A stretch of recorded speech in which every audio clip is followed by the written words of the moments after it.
everyone, and welcome to this week's episode of the Nothing But Locks podcast. I'm your host, Ali Melnicki, accompanied by my favorite coworker, Robert Kowalski. How are you doing today, Robert? Ali, doing great. Thanks so much. Really glad to be back. Let's break down week number 13 of the NFL. Yeah, let's 13 quickly already. go back to week 12, because this was an anomaly from an odds maker standpoint that you usually don't see in a while. Why don't you give the audience a little I wouldn't say preview, recap of what happened with the sports books last week and favorites versus underdogs, overs versus unders. What do we got? Exactly right. So if we take a look, and obviously you're going to have weeks where things just go as upside down as they possibly can, right? And this was one of those weeks where week number 12, pretty much after the Bears re-rallied to beat the Vikings 12-10 on Monday Night Football. Once that wrapped up, favorites 12-4 straight up and against the spread. That's kind of rare as well. So 12-4 just by picking favorites. And that was your record against the spread. Road teams, they led 9-7 straight up and against the spread, and overs, when you're betting totals, overs went 9-7. However, on the season, favorites are now 119-56 straight up on the season. 92, 75, and 8 pushes against the spread. That's 55.1%. That's a winning clip right there. The big one, that's one that's really been the largest anomaly of them all, the total. Unders are still 105, 74, and 1. That's 58.7% to the under. Prime time unders improved to 28 and 9. That is almost 77%, Ali. That's crazy. Yeah, last week is safe to say was one of my worst weeks, obviously, because there was a lot of favorites that did cover, and I love betting my underdogs. But I think this week is going to be a comeback for the underdogs, Robert. And let's not waste any time. And let's get to the biggest game of the week. And that is the 49ers against the Eagles. This obviously is a rematch of the NFC Championship game last year.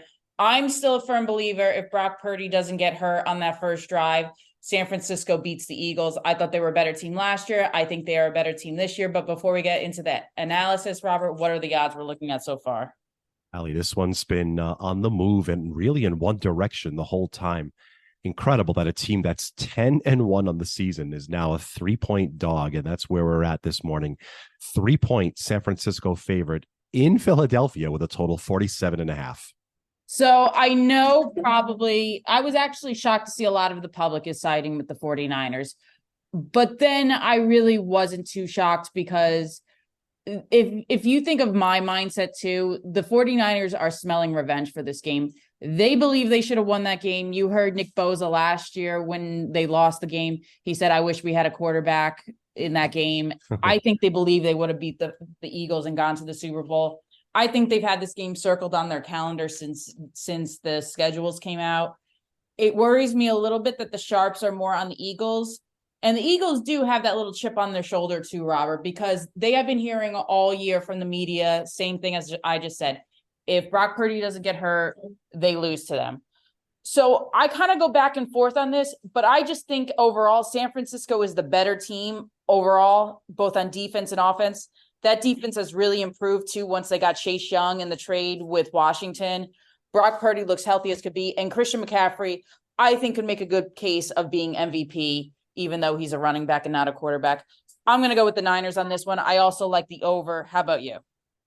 You know, if you take a look and see why, just exactly why we're having this number laying into where exactly it's supposed to be, there's a lot of factors that go in it. Even despite the fact that Philadelphia came out on top over Buffalo, still a head scratcher. Boy, to catch 3 points for me, I just took a look at the injury report, and it's been sitting there for a bit. I'm really not quite sure if they're going to be a go. I mean, look, Fletcher Cox has already got a ton of miles on those tires, but you know, he has a groin injury, so at defensive tackle, he's probably not going to play. Milton Williams, his backup's concussed. So that's going to leave a really healthy gap right in the center of that line. I wonder who's going to be able to take advantage of that. You know, clearly everything that San Francisco is going to be able to do dynamically is going to be exactly that.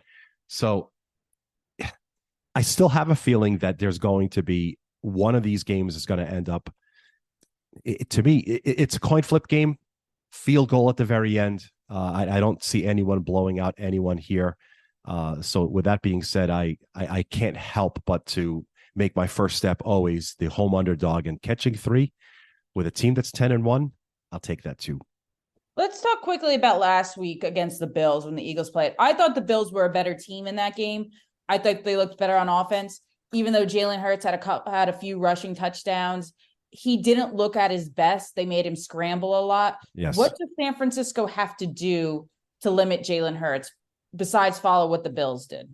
Yeah, and that's exactly what is pretty much the key to this team, right? So if you can have outside containment, I really feel that this is exactly how to beat Philadelphia, right? And so, yeah, I understand that the Jets at 4-7 were the only team that beat Philadelphia this year. So if we go back to their playbook, what exactly did they do? Well, yeah, they ended up flushing him out of the pocket, but at the same time, really ensured that he wasn't able to go bounce off of his left or right tackle and pick up 5, 6, 7 yards when the play failed.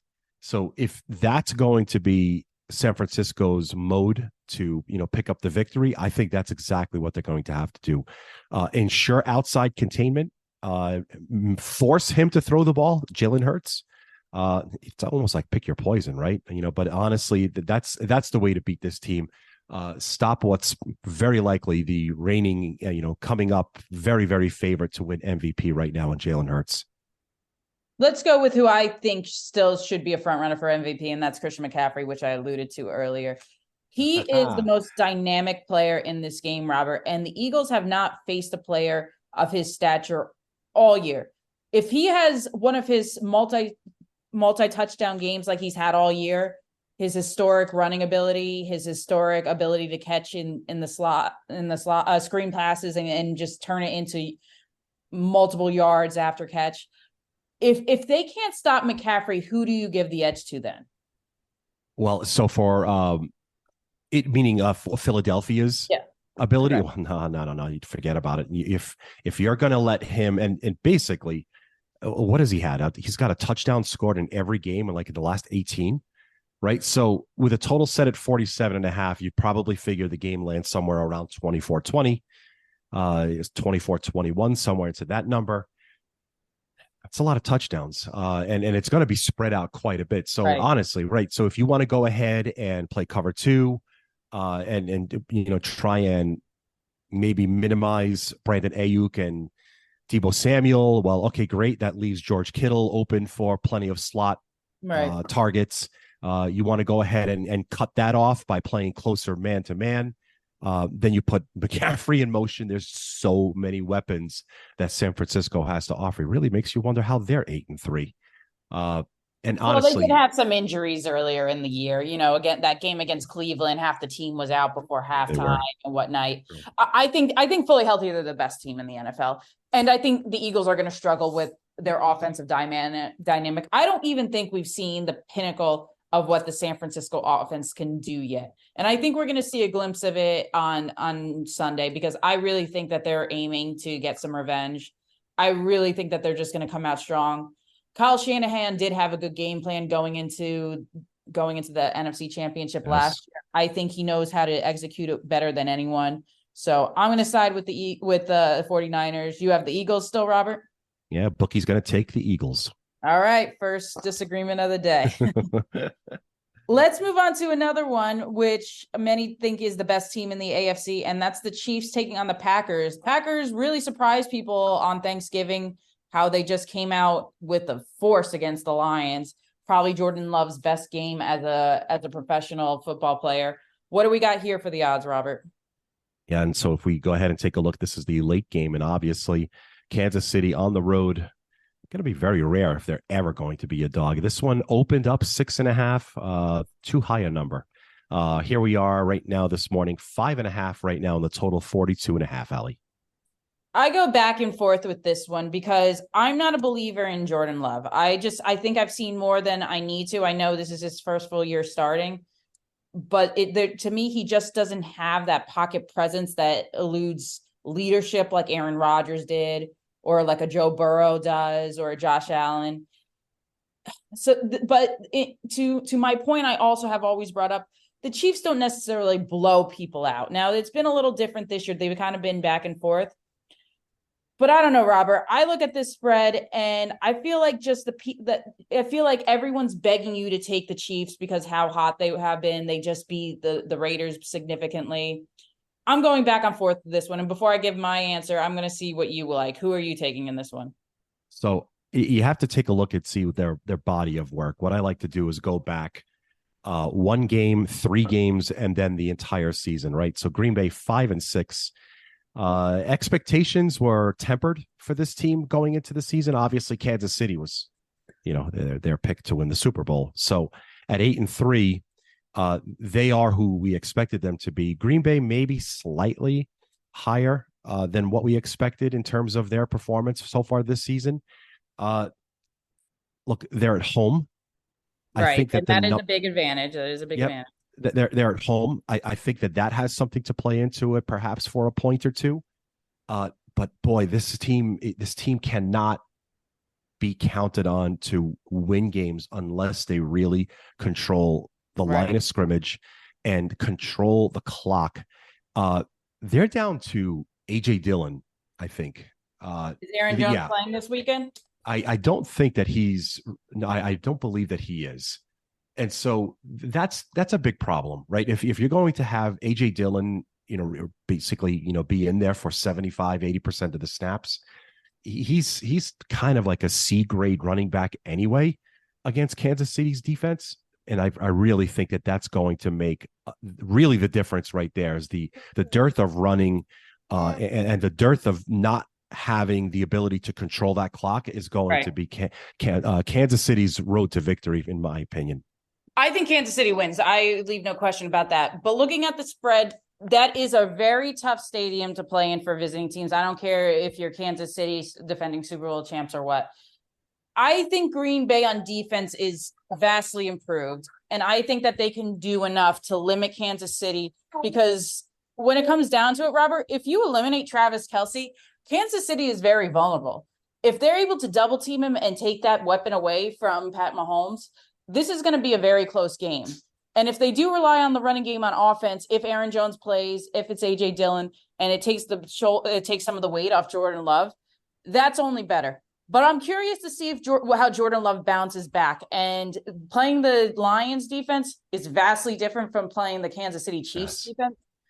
So I don't know how much he can bounce back, but this is just a lot of points for a home team to be underdogs by, especially at Lambeau. It's kind of going back to the last game we talked about, Robert, the Niners and the Eagles. The Sharps are on the Packers. Everyone and their mother is back in the Chiefs. So I'm going to have to go against the public and take the Packers to cover. How about you? So I'll take a look and see what's happened again in the last game, the last 3 in this year. Kansas City obviously has been searching for that bona fide target on the offense. The defense has been incredible, right? It's probably the best Chiefs defense that they've had in maybe 5 years, maybe even more, maybe even longer than that. So a super credit to them for that. Many victories have been had because of the defense. That will come into play without a doubt on Sunday. What also I like to see is the fact that Rashee Rice has, I almost want to say that he's becoming a favorite target, right? I mean, of course, it's, Kelsey's going to take up, the vast majority of the targets, but Rice has had a really nice month of November. And I guess now Justin Watson as well, right? So where we didn't really see anyone coming out as the bona fide typical, wide receiver one, it's definitely Rice in my eyes. And when you add Rice on one side, Watson on the other, it's going to end up really having, at this point with their record being 8-3, you could probably count on those guys being, key contributors to the offense. I haven't even talked about Pacheco and how angry he runs. So there is a 5.5 that just popped up out there, but here at Zen Sports laying 6, I'm still comfortable doing that. So I'm going to go ahead and lay the favorite on late Sunday night. All right, let's go to the next game. This is an interesting matchup. Titans and Colts, Robert. What do we got here? Yeah, so home team Titans catching a point to Indianapolis in the total low 43, Allie. It seems like every time the Titans play at home, they win this season, Robert. Yeah. So that's not the only reason I'm going to back the Titans. I really like how Will Levis is growing as a quarterback. He struggled a few games in the middle, but the kid's tough. He holds his own. But the main factor I see in this game is the main factor why the Titans won last week, and that's Derrick Henry. I think he's going to run through the Indianapolis Colts defense. I believe, correct me if I'm wrong, Robert, Jonathan Taylor might not be available for the Colts. Jonathan Taylor is definitely not playing. So I just don't see how the Colts are going to generate offense if Jonathan Taylor is not there. The more Gardner Minshew throws, the more he's going to be prone to interceptions. He has one of the highest interception rate in the league. For me, I love Tennessee at home. It's going to be potentially it's going to be a cloudy day, potential with rain in Nashville. I'll actually be at the Titans versus Colts tailgate. I love Tennessee right here. I think that they're playing for Mike Vrabel. They don't want him to lose his job. I think that they found their young quarterback in Will Levis and they play motivated. How about you? Yeah, it's going to be a difficult climb for Indianapolis to pick up a victory here. I mean, obviously, they had to do it without Taylor early in the year, obviously, for about the first month or so. They had to rely on Zach Moss. That's going to continue to happen. He's going to get the start and an awful lot of the carries there for him. Then it's really a question of how they're going to be able to stop everything that Tennessee's going to throw at them. And at this point, with a record of 4-7, I think Tennessee just has to throw the entire kitchen sink out. At home, they've been doing just exactly that. So even though they've got that 4-7 record, Allie, 4-0, straight up 4-0 against the spread. One might say, well, okay there, bookie. How about the record of the Colts in the exact same situation? Very On sharp the road, of you. yeah. Yes, they are 3-1, both straight up and against the spread. So something's got to break here, right? Not only that, Colts winners of 3 of their last 3 games. So it's got an awful lot of streakiness happening here. I really think that the lack of Jonathan Taylor is going to be felt, right? But this is going to be a field goal game without a doubt. And so it's very low scoring. I would take the under heartbeat. Yeah, it'll be a low scoring game. And I actually think that if I had to go and rely on one direction or another, I like veteran play. And so I don't think that we're going to see a lot of mistakes here. I think we're going to see a pretty conservative game set being put out. I don't think we're going to see an awful lot of airing out by Will Levis in this one. Okay, just knocked me over the ledge there, Allie. Colts. Well, you have a little bias what you want to call for this one. Yes, we do. Yes, we do. It's week 13, and someone might be watching the fact that both the Colts and the Houston Texans are both 6-5, as if somehow this had to be this way. To be, Robert. It was destined. It might come down to the very last week for at this point. Do they play each other the last week, by the way? I'm checking right now as we continue to talk. They played week 2. They did play week 2, so.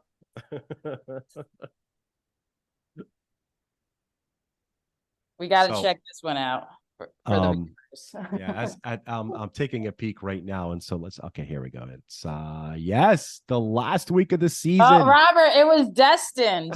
It was destined. I mean, you have to find a way to have a watch party of that if they have the same record and going into that game. I completely agree. It's going to be a pretty fantastic thing if both of them end up with the same record at the end of the year, and somehow we have to draw straws or find a way to go ahead and find a way to stipulate the fact that it's going to come down to either head to head or total points scored or something. We'll see how. Watch, it's going to end in a tie. Push it to next season. All right. Well, that leads me to the next game, Broncos and Texans. What do we got here? Okay, so this one I really circled the most because I really wanted to talk a lot about both of these teams. Houston opened up a little short. We opened them up 3, and then it closed finally here. We're at 3.5 and the total 47.5, Allie.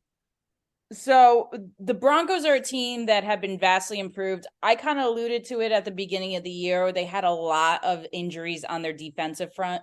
They're fully healthy, and you've seen the last couple games, they've really limited their opponents.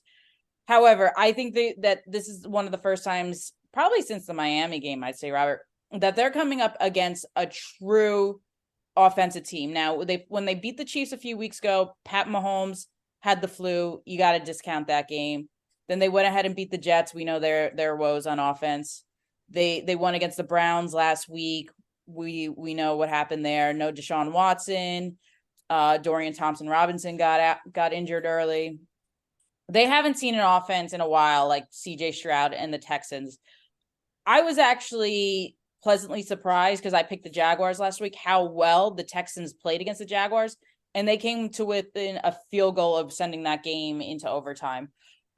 Or was it winning? I forget. I really love this Texans team. CJ Stroud is going to be a bona fide top 5 quarterback, in my opinion, for the next decade. I just don't think that the Broncos are going to be able to keep up with them on offense, because the Broncos still have had their offensive woes here and there. And the Titans do have a mightily improved defense from last year. I love the Texans. I love the Texans right here. How about you? You know, the Houston Texans were supposed to have won the game against Jacksonville. Like 3 different times they had calls going against, like pass interference calls, just so many plays that I said, okay, they're going to win here. Nope, they're going to win there. And they just had it taken away. They should have won that game against Jacksonville. So when the number came out, I really wanted to know that it was going to be set higher. I really like Houston here. And I know, yes, if we go ahead and just take a quick look, we haven't really said much at all about, how, what's happened with Denver. They've won their last 5. And it's all really just started to come together off of, dust.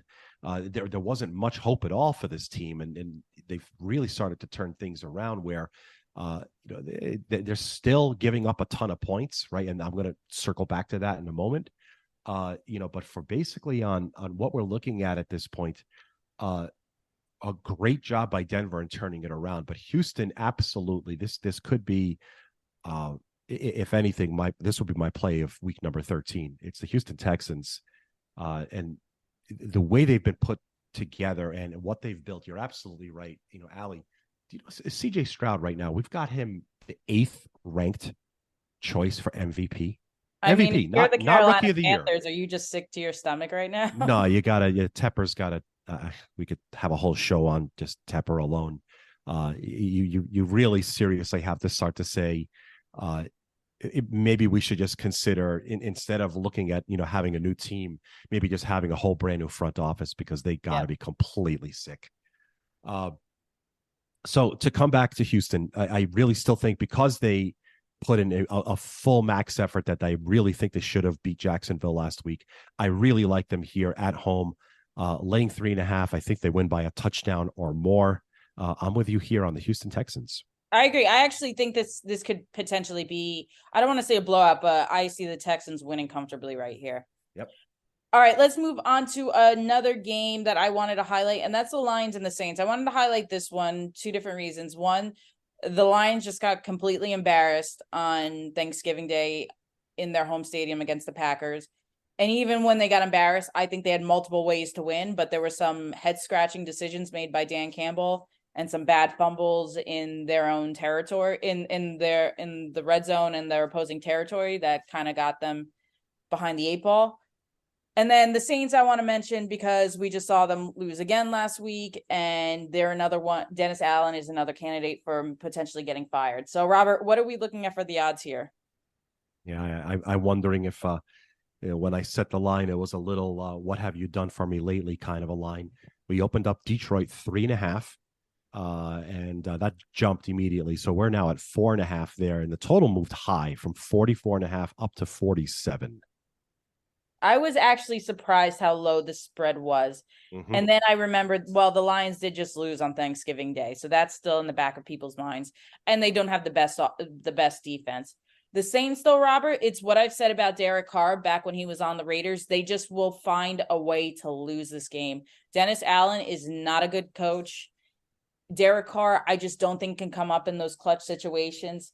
I know Dan Campbell took some heat last week, went on Thanksgiving. He went for that. I believe it was 4th and 4 from like their own 30-yard line, which was Yes. completely boneheaded instead of, and I think they had the fake punt, if I'm not mistaken. They did not execute a well game. They have sat on that tape now for 10 days, watching that over and over again. I think they come out very motivated. The Saints, even though they're in contention to win that disastrous NFC South, I just think that this is a team without lacking any motivation. I think Dennis Allen's getting fired probably before the end of the year if they fall out of playoff contention. If not, I think he's definitely getting fired at the end of the year. So for me, I love the Lions in this situation to bounce back. I think that even though if the public is on them big, I just don't see the Saints being competitive in this game. How about you? Yeah, I have to agree with you. And their injury report isn't helping matters at No. all. Cam Jordan, Chris Olave, they're both very unlikely to play. And that's not including some of the other key players. I mean, just over the weekend, obviously Marshawn Lattimore is going to be out for the rest of the year. His ankles put him on the IR. Thomas, of course, Michael Thomas is out. So Saints are not anything resembling what they looked like to start off their season. And it's already been a topsy-turvy kind of a year for them anyway. Just between, their quarterback play and everything that had to do with not having Kamara to start off the season. The fact that they even have 5 wins is actually probably just a testament to, beating up on some of the better teams that are in their division and others in their schedule. I think it's a gift. I think the Lions -4.5, you could probably count on them winning this by double digits. And now that means the Saints are going to win. No, No, I think this is one of the ones where it might be tempting to go with the Saints because you do know the Lions defense isn't that good. But I just see if there's one team that's going to make mistakes in this matchup, it's going to be the Saints more than the Lions. So I'm with you, Robert, on that one. Okay. All right, last one, Robert, before we get into the rapid fire round. Chargers versus Patriots. Patriots just plain dumpster fire, and that's why I wanted to spend some time on this one. Chargers aren't too far behind them on the dumpster fire category. What are we looking at here? This is another one where I wanted to pry our betting public into a decision early on. I wanted to see just how high the ceiling was on this game. So I went really high. I opened it up 6. Chargers 6 points the better. And it did get bet down to 5, which is where we're at now. So the Chargers are 5-point favorite and the total 40. It's funny. My dad and I were talking this morning. He picked me up from the airport in Newark, and he's a Patriots fan. We were talking about this just firestorm of a season that they've been having. And he said, one thing, though, about facing the Chargers is they're probably the only other team in this league that'll find a way to lose more than the Patriots. And I wholeheartedly agree with them. As long as Brandon Staley is their head coach, this Charger team is just going to find ways to lose against inferior teams. There's no reason they should have lost to the Ravens on Sunday night. I watched that game. It was just a disaster. And I know that there were some bad calls. Justin Herbert should have got a penalty when he was running out of bounds and he got a late hit. Instead, that turned into unnecessary roughness on his own guy. There was that fair catch where they got hit. There should have been a penalty. They didn't. But either way, this team, you look at this offense, Robert, and their inability to score is just mind-boggling. With Justin Herbert, Keenan Allen, Austin Eckler, I don't get it. I don't get how they're not scoring. I don't get how the defense was so bad all year. And I know Joey Bosa is out, but he just last game was the first full game he's missed all season. I don't know what to make of this team. I can say I'm also disappointed in Kellen Moore as their offensive coordinator. I think this is a very low scoring game. The Patriots defense can still play ball. I don't know if it's going to be Bailey Zappi or Mac Jones. I think we're still waiting word for that. But I think the Patriots defense at least can keep them in this game where they cover. How about you? That's okay. Perfect. I wanted to hear that. I was waiting until I heard the very end and I heard keep it to cover. So depending on where you shop around, yeah, you might have, we're at 5 here at Zen Sports. There's some 5.5s, there's some 4.5s.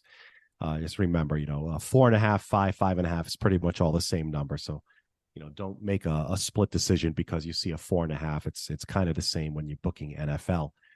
Allie, are the Chargers going to lose to the Patriots? It's possible. It's possible. They're going to give New England their third win on the season. There's a couple of teams that I had circled that I really wanted to actually, hear from your perspective. Like, who's picking up a win? Is it the Patriots this week? Is it Arizona? We'll cover them in rapid. Is it Carolina? We'll cover them in rapid as well. There's some teams here where I'm starting to think it's probably tankathon time. And I mean, look, it's still a Belichick run production, but man, that team is so bad. It's as bad as the Patriots we've seen. And I don't know, the 90s. That's probably how far back you have to go. It's just really, and if you just take a look at their body of work, it's just a lot of turnovers.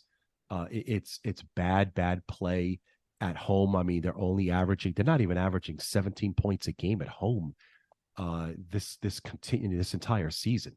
So if that's the track record, if you know that they're only going to be putting up 17, are they going to hold the Chargers to 16 or less? I think they will. I think they will. And you know what? I know everyone talks about tanking in the NFL, but tanking in the NFL is different than, say, the NBA, because the NBA, obviously, you can rest starters. In the NFL, besides maybe the last week, these are still guys that they're limited to playing 17 games a season. They still play for pride. That's one thing I can say about the NFL. I just don't see teams wholeheartedly tanking as you would think they are. Unless you go back to when the Giants were playing, or the Eagles were playing the Commanders in the last game, and the Eagles just had to beat the Commanders, and they didn't. And then Doug Peterson got fired for it. And say that so. Exactly. But deservedly so. So, right. I don't think that it's necessarily these teams are going to tank. And to answer your question, I think multiple teams actually pull off the upset this week. We just saw a bunch of favorites win, Robert. And if I've been watching this game for a long time to know, whatever happens the week before, most likely the opposite happens the next week. So I'm not going to be surprised if there's a lot of underdogs that pull off straight up wins this week. And the Patriots could probably be one of them. But Robert, if the Patriots do somehow beat the Chargers, is there a chance Brandon Staley coaches next week? Wow, that's a great point. With a record of 4-8, where we put their season win total to 10, I really think I always feel like we could go back about 35 episodes and say, wait a second, weren't you talking about firing Brandon Staley last season as well? Last season, before the playoffs last season. It's not going to be good. I'm going to go ahead and just play the advocate here for him. I say that they do pick up the victory. This, by the way, if you're watching this game, why? But you live in Los Angeles and New England. Those the only games that you don't have Red Zone or NFL Network. Yes, and obviously here's what you do have to work with as you're listening here. Chargers, they've lost their last 3. They're 0-3 against the spread, and they've gone under in their last 2. And then of course, New England lost 4 straight. All 4 against the spread are 0-4, and they've gone 3 games under. So a whole lot of losing and not scoring. This actually, and I keep looking at this one number. It's this 16.6 points per game at home for New England. That's where you're supposed to rally. That's where you're supposed to come up strong. You're averaging only 16.6 at home. Scored, and you're giving up 25.6 against. That's going to be enough for me to say that the Chargers pick up the victory here. All right, ready for the rapid fire round? My favorite part. All right, let's start at Falcons and Jets. What do we got here, Robert? The Atlanta Falcons, after opening them up 3, now 2.5, and the total 34. So I think that there's something to be said about Aaron Rodgers being at practice and motivating this Jets squad. I don't know if he actually plays this year. I mean, for him to be cleared to practice, that's significant after just suffering that Achilles tear week 1 of the NFL. I think that the Atlanta Falcons still struggle to score. They're not going to be able to compete against that Jets defense. The Jets defense, I think, are going to do enough to keep them in this game. I think the offense might be a little motivated, knowing Rodgers has the potential to be back. So I like the Jets to cover here. How about you, Robert? This is one of those games where first thing I wanted to do was look at the total. Hey, by the way, we have an NFL total of 33.5. You used to see that in preseason. Haven't we seen like a bunch of head scratching totals this year in the NFL? Like, yes. It's been historic lows. So the first team to 20 points wins this game. I say with a total that low, it's way too low. I want to go over the total of 34 here, Allie. Yeah, I actually think it could go over, and I'm going to agree with you on that. But I do like the Jets to cover here. What about Robert? The Cardinals and the Steelers. Cardinals just got blown out by the Rams. What do we got? Yeah, exactly. So the Steelers now 5.5. The favorite, the total is 41, Allie.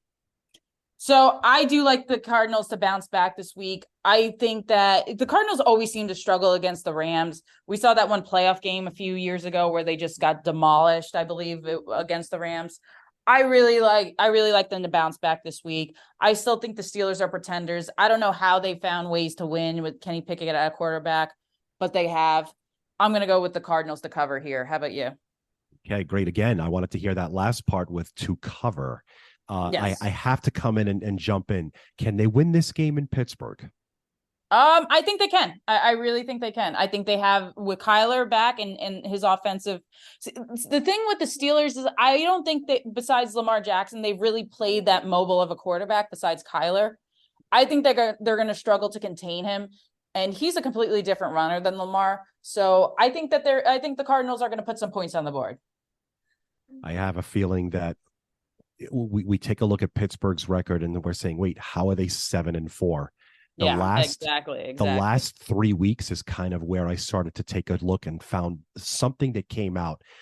Both Jalen Warren and Najee Harris are absolutely just tearing up defensive lines. That's where they're really starting to pick up some real pieces. Now, on the season, they're only 114 rushing yards of offense on average, but the last three has been really impressive. They've held on to the ball, really lowered their turnover ratio, and they started to really start to pick up the pieces. I don't know what Arizona's going to do to stop that. I really don't think they're going to. And on top of that, I'm not quite sure if Kyler Murray is going to have enough time to generate enough offense and get time to generate enough offense from this Pittsburgh front four. I think Pittsburgh gets the cover here myself. We're going to go the other way. All right. What about Dolphins and Commanders? So Miami, 9 points the better. The total is 48.5. Yeah, this is one where, again, it's a lot of points. I don't think the Commanders are as bad as people as they played in their last few games. They did make it competitive against Dallas on Thanksgiving until the second half came. However, Miami can still score at will, and that Washington defense is totally annihilated now that Montrezl Sweat and Chase Young are no longer in that front seven. This is the time of the year, Robert, when there's an elite team like the Dolphins going against a bottom feeder like the Commanders, that I'd rather be wrong picking the favorite than be wrong going with the underdog again. And I was wrong last week because I picked them to cover against the Cowboys. So I'm not doing that again this week, Robert. I think Miami covers comfortably. How about you? Excellent point, and I'm going to go with you there. Don't overcomplicate things on this one. Washington threw in the towel when they traded away all their players at the deadline. They have no defense. They can't stop anyone, much less Miami. Miami wins this one by double digits. All right, Panthers and Bucks. What do we got? Speaking of teams that have thrown in the towel, Tampa Bay 5.5 and the total 37. So this is just way too many points. I know how bad Carolina has been, but there's something to say again with a team playing under interim head coach. We just saw what the Raiders did in Antonio Pierce's first game, coaching them after Josh McDaniel got fired. Robert, you know all too well what Jeff Saturday did with the Colts last year after Frank Reich got fired, and how they beat the Raiders. And I know that brings up bittersweet memories for you. Actually, just bitter memories for you. Had to bring that up. So I do think the Panthers rally around their interim coach. I think having a change of scenery is at least going to put them some points on the board. I just don't think the Bucks are good either. These are two really bad teams. The Bucks have had some lucky wins. I thought more highly of Baker at the beginning of the season, like I always fall into the trap. I think the Panthers, this is going to be another low scoring game, but I think they do enough to cover. How about you? Excellent. Again, so here, once again, I want to ask Allie, do they win in Tampa? Oh, no, I don't think they win outright, but I think they cover. There we go. Exactly. And obviously, if you just take a look at their record this year, Uh, Away, they haven't won. They're 0-6 straight up on the road, 0-5-1 against the spread. They really, really are absolutely anemic offensively right now. Not much more to play for. But you're right. They are going to put in whatever max effort they can. Just a couple of days back, Chenault Jr. just went on the IR for the rest of the season. So it's just basically rubbing some more salt in on the wounds. Very difficult to see Tampa not pick up the cover here. So I'm going to take Tampa -5.5. All right, Browns and Rams. What do we got? Cleveland Browns in LA, 3.5. The Rams to favorite, and the total's 40. I think this is way too much of a knee-jerk reaction of what the Rams did last week to the Cardinals. I do think the Rams are a very underrated squad, but I also think very highly of the Cleveland Browns, as you know. Well, who do we have quarterbacking? Is it Flacco or Walker as of now, Robert? Yeah, so if we break down what I last saw, I still have both of them circled as possibilities. So I, the fact that we even have a discussion about Joe Flacco right now is pretty impressive. And I actually think that the last notes that I had, he was taking first team reps. So it looks like it's going to be Joe Flacco at quarterback. Well, Flacco did win some games for the Jets last year, Robert, and I actually was one that was perplexed why they went off of Flacco for Zach Wilson, and then once Zach Wilson got benched, they went to Mike White and didn't go back to Flacco because I think they were a better team with Flacco. I don't know what Flacco looks like, but I do know what the Browns defense looks like. And I think that they're going to cause havoc against Matt Stafford and that offense. I know how dynamic it is, but I like the Browns in this situation, not only to cover, Robert, but to win outright. How about you? Now that's impressive. I could finally get behind that. I mean, look, Cleveland's defense definitely has been their one constant all year, and that's gotten them plenty of victories, down the stretch. Cooper Kupp is injured once again. He's definitely not anything that he used to be. And there was a good run for them in the middle of the season where they had both Nakua and Kupp, and it's going to be basically a one-person show between him. Now we do have Kieran Williams returning back for the Rams. It'll probably end up becoming just enough for me to think that the Rams pick up the win. This one's going to be a nail biter, though. Laying 3.5. That's the hook that you probably want to do if you're just taking a look at it from a betting perspective. Right. Pick that up.